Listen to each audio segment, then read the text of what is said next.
পরিযান পর্ব ৫ ঈশিতা রহমান সানজিদা। মেঘাবৃত সূর্যটা যেন কিছুতেই বের হওয়ার চেষ্টা করে না। সারাক্ষণ ওই মিশকালো মেঘের আড়ালে থাকে সে। একটু দেখা দিলে কি এমন ক্ষতি হয় তার? উল্টে দেখা না দিয়েই কত মানুষের ক্ষতি করে দিল। এইসব ভাবনা আপন মনে ভেবে চলছে পরি। জানালার ধারে জলচৌকি পেতে বাহিরের দৃশ্য আপন মনে দেখছে পরি। হাতের উপর হাত রেখে তার উপর মাথা দিয়ে স্থির চিত্তে দেখে যাচ্ছে আজকের মেঘমালা। এই গুমরা মেঘের উপর একরাশ ঘৃণা এসে জন্মায় পরীর। তখনই মনে পড়ল সোনালির বলা কথাগুলো। সত্যিই কি পরী সবাইকে শুধু ঘৃণা করে, ভালোবাসে না কাউকে? তাহলে আজকে কেন কানাইকে বাঁচালো সে? সেটা কি ভালোবাসা নয়? তাহলে কি সেটা মায়া? হ্যাঁ, মায়াই হবে হয়তো। সোনালি এত কঠোর বলে গেল কেন পরীকে? সোনালি যখন চলে যায় তখন পরীর বয়স তো মাত্র ৭ ছিল। অতটুকু বয়সে পরীর মধ্যে কী এমন দেখেছিল সোনালি? সব প্রশ্নের উত্তর ওই খাতাটায় পাবে সে। কিন্তু এখন আর পড়তে ইচ্ছে করছে না পরীর। কানাইয়ের জন্য খুব খারাপ লাগছে, যদিও কানাইকে সাজা দেওয়া হয়নি, তবুও ভালো লাগছে না পরীর। বারবার সোনালির কথাই মাথায় আসছে। আফতাবের বড় মেয়ে সোনালি। যেদিন সোনালির জন্ম হয় সেদিন পুরো জমিদার বাড়ি খুশিতে মেতে উঠেছিল। সোনার চামচ মুখে নিয়ে জন্মেছে সোনাকন্যা। দেখতে যেমন সুন্দরী তেমনি গায়ের গড়ন। তাই এই সোনাকন্যার নাম রাখা হয় সোনালি। প্রথম মেয়ে বলে সবাই আহ্লাদি করে রাখত সোনালিকে। বাড়ির বড় মেয়ে বলে কোনো শখ অপূর্ণ রাখেনি সোনালির। সবসময় সবার কোলে কোলেই থাকতো। বড় হওয়ার পর সবার প্রিয়পাত্রী হয়ে ওঠে সোনালি। পদ্ম আঁখি প্রিয়ংবদা প্রাণচঞ্চল যেন এই মেয়েটিকেই বলা যায়। সবসময় হাসি খুশি আর সবার সাথে সুন্দর ব্যবহার করত সে। গ্রামেরই একটা স্কুলে পড়তো। সব শিক্ষকদের পছন্দের তালিকায় সোনালি সবসময়ের জন্য জায়গা করে নেয়। কিন্তু এই চঞ্চল মেয়েটার মুখে গাম্ভীর্য এনে দেয় সময়। সে যেন সোনালির এই খুশিকে মানতে পারেনি। হিংসার তাড়নায় সে মেয়েটির মুখ থেকে হাসি কেড়ে নিল। সোনালির ৫ বছর বয়সে মালা জন্ম দেন রূপালীর। তখন থেকেই জমিদার বাড়িতে কেমন গুমোট ভাব নেমে আসে। সবাই ভেবেছিল ছেলে হবে, কিন্তু মালা মেয়ের জন্ম দিয়েছেন। আবেরজান এতে ক্ষুব্ধ হলেন, সাথে আফতাবও। একটা পুত্র সন্তানের জন্য শেষ করে দিলেন মালার প্রতি তার ভালোবাসা। মায়ের প্রতি অবহেলা দেখে সোনালির কোমল হৃদয় কেঁদে উঠল। বাবাকে আস্তে আস্তে ঘৃণা করতে শুরু করলো। তবে সেই ঘৃণা কখনোই আফতাবের সামনে প্রকাশ করত না সে। নীরবে নিভৃতে চোখের পানি ফেলত। ভাবতো নিজে অভিশাপ দিতে পারেনি তো কি হয়েছে, ওর চোখের পানি তো অভিশাপ হয়ে দাঁড়াতেই পারে। পরীর জন্ম যেন সবার কাল হয়ে দাঁড়ায়। যেখানে একটা ছেলেই জন্ম দিতে পারেনি মালা, সেখানে রূপবতী মেয়ের জন্ম দিয়ে কি হবে? রূপ যেন অভিশাপ এনে দিয়েছে মালা ও তার মেয়ের জীবনে। মেঘের গর্জনে পরীর ধ্যান ভেঙে দেয়। ঝড়ো হাওয়া বইছে বাহিরে, বাতাসে মেঝেতে লুটানো ঘাগরাটা দুলছে। সামনের কোরানো চুলগুলোও বাতাসের সাথে মেতে উঠেছে যেন। শীত লাগছে পরীর। জ্বরটা এখনও কমেনি, তবে এই জ্বর কখনোই কাবু করতে পারেনি পরীকে। আজকেও তার ব্যতিক্রম হলো না। তবে জলচৌকি থেকে উঠে দাঁড়িয়ে সে ঘরের সব জানালাগুলো বন্ধ করতে লাগলো। হঠাৎই তার একটা কথা মনে পড়ল। মালা বলেছিলেন সোনালি নাকি শহরে চলে গেছে। সেখানেই রাখালের সঙ্গে থাকে সে। আর ওই মেয়ে ডাক্তারগুলোও তো শহর থেকেই এসেছে। যদি ওরা সোনালির কোনো খোঁজ দিতে পারে। এসব ভেবে দ্রুত জানালা বন্ধ করে ঘর থেকে বের হয়ে গেল পরী। এক প্রকার ছুটেই চলে এলো মেহমানদের ঘরের দরজায়। কিন্তু ভেতরে যেতে ওর শরীর কাঁপছে, জ্বরে নয়, একটু অস্বস্তি লাগছে ওর। যদি ওরা সোনালির খবর দিতে না পারে।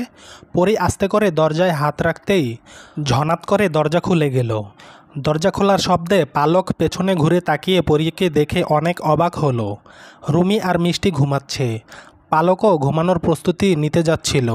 বাগানবাড়ি থেকে ওরা তাড়াতাড়ি চলে এসেছে, কারণ আকাশের অবস্থা ভালো না, ঝড় হওয়ার সম্ভাবনা আছে। তাই ওরা তাড়াতাড়ি চলে এসেছে।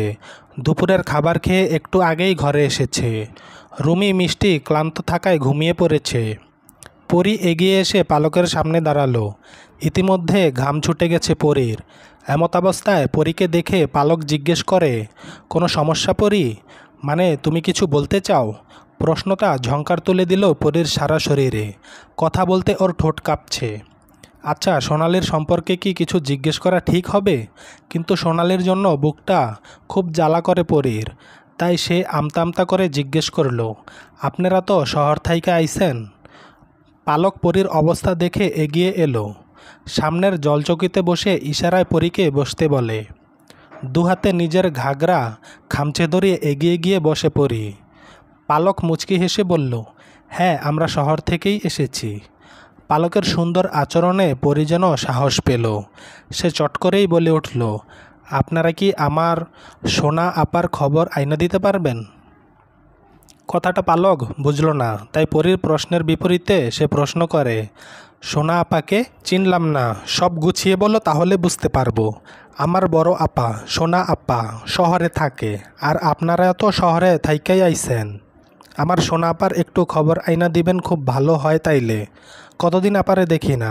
পরীর মায়াবতী মুখখানি দেখে পালকের কষ্ট হলো।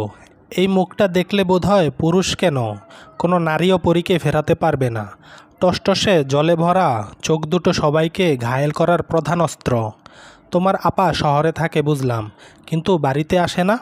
তোমার বাবাকে বললেই তো পারো, তোমাকে শহরে নিয়ে যাবে, তখন তুমি তোমার আপাকে দেখতে পারবে। পালকের কথায় পরী ঘন ঘন মাথা নেড়ে বলে, না, আব্বা আমারে কোনোদিনই শহরে নিয়ে যাইব না। আপার কথা কইলে তো নিবই না। কেন, কি এমন করছে তোমার আপা? দীর্ঘশ্বাস ফেলল পরী। নিচের দিকে তাকিয়ে বলে, আপা আমাগো গ্রামের একটা পোলারে ভালোবাসতো অনেক, কিন্তু আব্বা মাইনা নেয় নাই। তার লাইগা আমার আপা হেরে নিয়া শহরে চইলা গেছে, আর আহে নাই। আব্বাই কইয়া দিছে এই বাড়িতে যেন আমার সোনা আপার নাম কেউ না নেয়। আম্মা অনেক কান্দে আপার লাইগা, তাই আমি একবার আপার লগে দেখা করতে চাই। পরীর কথার মাঝে একরাশ কষ্ট দেখতে পেল পালক। মেয়েটাকে প্রথম দেখে বদমেজাজি ভাবলেও এখন সে বেশ বুঝতে পারছে যে পরীর কঠোরতার পেছনে রয়েছে এক সাগর কোমলতা, ঠিক নারকেলের মতো। উপরের শক্ত খোসা যে ভাঙতে পারবে, একমাত্র সেই পারবে কোমলতা স্পর্শ করতে। পালক এবার বুঝতে পারছে যে এই বাড়ির বড় মেয়ের সাথে কারো কোনো সম্পর্ক নেই। কিন্তু মেঝো মেয়ে, সে কোথায় এখন? উত্তর জানতে তাই সে জিজ্ঞেস করে, আর তোমার মেজো বোন এখন কোথায়? পরী মাথা নিচু রেখেই জবাব দিল, রূপা আপার বিয়া হইয়া গেছে। বুঝলাম, কিন্তু পরী শহরটা তো তোমাদের গ্রামের মতো ছোট না যে খুঁজলেই তোমার আপাকে পেয়ে যাব। তাছাড়া তোমার আপাকে তো আমি কখনো দেখিনি, আর আমি মেয়ে হয়ে কিভাবে তোমার আপাকে খুঁজব? এভাবে খোঁজা তো সম্ভব নয়, তবে চেষ্টা করে দেখব। মনটা খারাপ হয়ে গেল পরীর। এটার ভয়ই পাচ্ছিল সে, হয়তো ওরা কেউই সোনালির খবর দিতে পারবে না। গোমরা মুখেই পরী বলল, তাইলে কি কোনোদিন আপার খোঁজ পাবো না? কথাটা বলেই উঠে দাঁড়ালো পরী। ছোট ছোট পা ফেলে দরজা দিয়ে বেরিয়ে গেল। স্থির নয়নে তা দেখল পালক। আজকে পরীর আচরণে বেশ অবাক হয়েছে পরী। দুদিন আগেই তো ওদের থাকা নিয়ে কত কথা শোনালো, আর আজকে এভাবে মিশে গেল। তবে পরীর সাথে সাক্ষাৎ হয়ে বেশ ভালোই লাগলো পালকের। মেয়েটা সুন্দর, তবে কথাগুলো যেন আরও বেশি সুন্দর। বিকেল গড়িয়ে সন্ধ্যা হয়ে যেন ঝড়টা আরও বাড়ল। আফতাব আজকে বোধহয় বাড়িতে ফিরতে পারবে না। এই ঝড়ের মধ্যে কোনো মাঝিই নৌকা চালাবে না। পুরো জমিদার বাড়িতে অচেনা 3 পুরুষ ছাড়া আর কোনো পুরুষ নেই। নাইম বারান্দায় দাঁড়িয়ে বৃষ্টি দেখছে আপন মনে। ঝড়ো হাওয়া গায়ে লাগছে, শীতও করছে, কিন্তু ঘরে যেতে ইচ্ছে করছে না তার। উল্টে হাত বাড়িয়ে সে বৃষ্টির পানি ছুঁয়ে দেখছে। সকালের কথা ভাবছে নাইম এখন। অল্প সময়ের ব্যবধানে কত কথাই বলে গেল পরী, অথচ ওই সময়টুকু বারবার চোখের সামনে ভেসে উঠছে। পরীকে এক পলক দেখার ইচ্ছে যেন বাড়ছে নাইমের। আজকে রাতে কি তাহলেও ঘুমাতে পারবে, নাকি পরীকে দেখতে যাবে? নাইম স্থির করলো আজকে যেভাবেই হোক অন্দরে সে ঢুকবেই। তার উপর আজকে কেউই নেই বাড়িতে। আসিফ এসে নাইমকে এভাবে দাঁড়িয়ে থাকতে দেখে বলল, এই ঠান্ডায় এভাবে দাঁড়িয়ে আছিস কেন তুই? চল ভেতরে। নাইম দৃষ্টি বৃষ্টির স্থির রেখে বলল, আজকে পরীকে দেখতে যাব। এই ঝড়ের মধ্যে পাগল হয়ে গেছিস তুই? সকালে কি হলো দেখলি না? পরী যেমন মেয়ে, তোকে বেঁধে ফেলবে আমি নিশ্চিত। এরকম করিস না, নিজের পায়ে নিজে কুড়াল মারিস না, চল ঘরে। কিন্তু নাইম তা মানল না, সে পরীকে দেখবেই দেখবে। এ নিয়ে কিছুক্ষণ কথা কাটাকাটি করলো আসিফ আর নাইম। আসিফ ভয় পেতে লাগলো আর নাইম ওকে সাহস দিতে লাগলো, কিন্তু ভাগ্য যেন ওদের সহায় হলো না। তখনই সদর দরজা খোলার শব্দ এলো। অন্ধকারে একটা অবয়ব দেখতে পেল দুজনেই, তবে বুঝতে পারল না সে কে। তাই ওরা পূর্ণ দৃষ্টি নিবদ্ধ করলো আগন্তুকের দিকে। বারান্দায় হারিকেন জ্বালিয়েছিল বিদায় আগন্তুক সেদিকেই আগে গেল। সাথে সাথে ব্যক্তির মুখটা স্পষ্ট হয়ে উঠল। অস্ফুট স্বরে নাইম বলে উঠল, আপনি? ঠোঁটের কোণে কিঞ্চিতে হাসি ফুটে উঠল শায়েরের। বৃষ্টিতে ভিজে সে একাকার, হাসি মাখা ঠোঁট দুটো কাঁপছে তার। পরনের সাদা পাঞ্জাবি ভিজে গায়ের সাথে লেপটে গেছে। নাইম অবাক হয়ে বলল, এই বৃষ্টিতে ভিজে এলেন কেন আপনি? এই সময় ভেজা ভালো না, জ্বর আসতে পারে, তাড়াতাড়ি পাঞ্জাবি বদলে ফেলুন।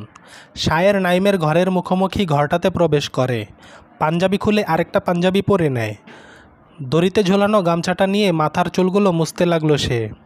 আফতাব বাড়িতে নেই বলেই শায়েরকে আসতে হলো, না হলে তার ঠেকা পড়েছে এই ঝড়ের মধ্যে আসতে।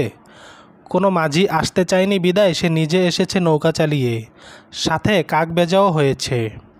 আফতাবের সবচেয়ে বিশ্বস্ত লোক হলো শেহরান শায়ের, বলতে গেলে ডান হাত। আখিরের থেকেও সে শায়েরকে বেশি ভরসা করে। সব কাজের দায়িত্ব একমাত্র শায়েরকে দিয়ে নিশ্চিত হতে পারেন সে। কোনো কাজে আজ পর্যন্ত দেরি করেনি শায়ের। তাছাড়া ওর কাজের হাত চমৎকার, বলতে গেলে যেখানে হাত দেয় সেখানেই সোনা পায়। এজন্য আফতাব একটু বেশি স্নেহ আর বিশ্বাস করে শায়েরকে। এমনকি শহর থেকে ডাক্তার আনার জন্য শায়েরের হাত আছে। শায়েরের পরামর্শেই আফতাব ডাক্তার এনেছেন। শায়ের বলেছে এতে নাকি আফতাবের নাম বাড়বে, সবাই আরও বেশি বেশি শ্রদ্ধা করবে তাকে। হয়েছেও তাই। সবার মুখে মুখে এখন আফতাবের গুণগান ছাড়া কিছুই শোনা যায় না। নাইমের সঙ্গে শায়েরের দেখা শহরেই হয়েছিল, তবে তা ক্ষণিকের জন্য। এরপর নাইম আর শায়েরকে দেখেনি, সে অন্য শহরে গিয়েছিল। আজই গ্রামে ফিরেছে আর এসেই কাজে লেগে পড়েছে। এখন শায়েরের প্রধান কাজ হলো এই জমিদার বাড়ি রক্ষা করা, যেন বাইরের কেউ এই বাড়িতে ঢুকতে না পারে। কিন্তু এই মুহূর্তে ক্ষুধায় পেট জ্বলছে ওর, কিছু না খাওয়া অবধি সে কিছুই করতে পারবে না। তাই সে ছাতা হাতে বের হলো। অন্দরমহলের দরজায় কয়েকটা টোকা দিল, কিন্তু কেউই সাড়া দিল না। অতঃপর শায়ের কুসুমকে কয়েকবার ডাকতেই কেউ একজন দরজা খুলে দিল। মুখোমুখি হলো পালক আর শায়ের। পালককে শায়ের একদমই আশা করেনি। ভেবেছিল বুঝি কুসুম আসবে। শায়ের নিজের বিস্ময়তা বিনা প্রকাশে বলল, কুসুমকে একটু ডেকে দিবেন? হারিকেনটা একটু উঁচু করে ধরে পালক, এতে শায়েরের মুখটা আরেকটু স্পষ্ট হয়। পালক বলে, কুসুম তো নেই বোধহয়, বাড়িতে গেছে। তাহলে বড় মা? পালক একবার পেছনে তাকিয়ে আবার শায়েরের দিকে তাকালো, বলল, ঘরে আছেন? কিছু লাগবে আপনার? আমাকে বলুন। শায়ের অনিচ্ছা প্রকাশ করে বলে, না, বড় মাকে বলুন শায়ের এসেছে, তাহলেই তিনি আসবেন। মাথা নেড়ে হারিকেন হাত নিয়ে চলে গেল পালক। মালার ঘরে যেতেই দেখল জেসমিন মালার মাথায় জলপট্টি দিচ্ছেন, আর থেমে থেমে কেসে উঠছে মালা। পালক এগিয়ে গিয়ে বলে, কি হয়েছে ওনার? মুখ তুলে চকিতে তাকালো জেসমিন, বললেন, তুমি এ ঘরে এসেছো কেন? আর আপার বেশি কিছু হয়নি, সামান্য জ্বর, সেরে যাবে, তুমি নিজের ঘরে যাও। পালক শায়েরের কথা বলতেই জেসমিন ঘর থেকে বের হয়ে গেল। তার সাথে পালককেও নিজের ঘরে যেতে বলে। ঘরে এসেই পালঙ্কে গা লাগিয়ে শুয়ে পড়ে পালক। রুমি আর মিষ্টি খাতা কলম নিয়ে কী সব হিসাব কষছে। এসব ভালো লাগছিল না বিধায় পালক নিচতলায় বারান্দায় গিয়ে দাঁড়িয়েছিল। অন্দরের দরজা ধাক্কার শব্দে সে দরজা খুলল, কিন্তু চোখের সামনে কাঙ্ক্ষিত পুরুষটিকে দেখে যেন মুগ্ধতা এসে ভেড়ে দুই নেত্রে। এই নিয়ে তৃতীয়বারের মতো শায়েরের সাথে দেখা তার। প্রথম দেখা হয়েছিল শহরে। অদ্ভুত এই পুরুষটির চোখে আটকে গিয়েছিল পালকের নয়নজোড়া। অন্যরকমের মাধুর্য আছে শায়েরের চোখে। সুরমা পরায় চোখ দুটোর সৌন্দর্য বেশিই ছড়াচ্ছে। সেখানেই পালক কিছু পল আটকে গিয়েছিল। তারপর আর দেখা হয়নি। আজকে বাগানবাড়িতে দ্বিতীয়বার দেখা হয়, তবে তা দূর থেকেই। আর এখন যে এইভাবে শায়েরের সাথে পালকের দেখা হবে তা ভাবেইনি পালক। চলবে। গল্পের পাঠটা কেমন হয়েছে অবশ্যই লাইক ও মন্তব্য করে জানাতে ভুলবেন না। চ্যানেলটি সাবস্ক্রাইব করে পাশে থাকবেন। ধন্যবাদ। যেহেতু এটা উপন্যাস, তাই সামনে আরও কিছু নতুন চরিত্রের সাথে পরিচিত হবেন সবাই। তবে কে ভালো কে খারাপ তা এখনই বলা মুশকিল, আস্তে আস্তে সব পরিষ্কার হবে।